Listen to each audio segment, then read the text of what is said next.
Welcome back to Daybreak. Today for my health check, I'm joined by Dr. Brad Schwall, CEO for the Center for Integrative Counseling. We're speaking about another mass shooting. I think a lot of people are waking up today going, what just happened? Why did it happen? How do I get through this day? What is your first suggestion, your first piece of advice for how we need to go through the range of emotions that we have today? Right. Certainly, there's disbelief. How could this happen? We certainly think about our own kids. We have this grief that also is leading to some anger and to some rage. And so then often our response is, what can I do? What can we do about this? And that's a natural response. So both that taking in that grief, and it's completely impossible to understand what it must be like to be in that community. And then you see on social media and in conversations, what can we do?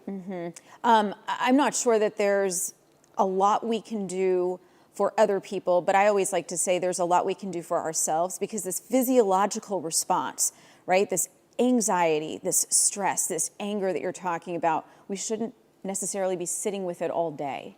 Absolutely. Important to take care of ourselves. With our kids, we always say limit exposure, do validate safety and security. The truth of the matter is, we know in our world bad things can happen, and these larger incidents are a reminder that even in our own lives, the unexpected, the unpredictable can happen. And so how do we respond?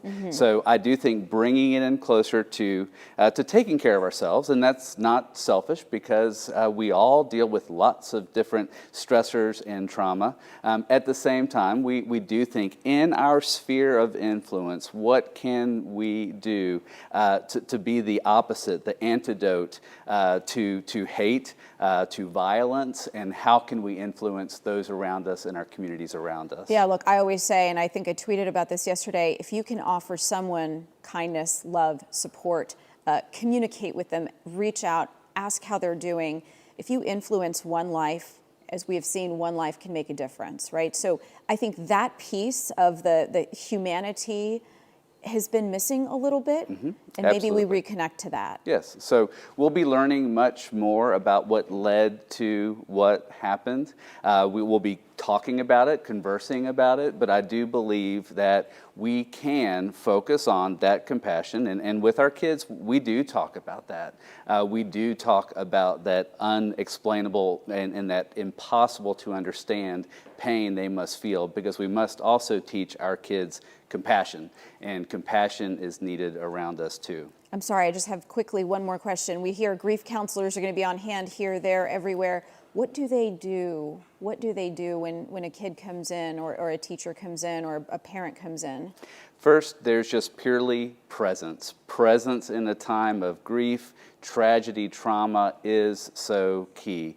There begins to be some unpacking and processing, but by showing that presence, that does show that there will be someone along the way, because dealing with trauma is a long-term process. So that initial phase is that presence, is that beginning to unpack, that validation of the emotion, that validation of the fact they are safe now, but it is a long journey. Yeah, we appreciate your presence today. Thank you for always making yourself available when we need you. Thank you.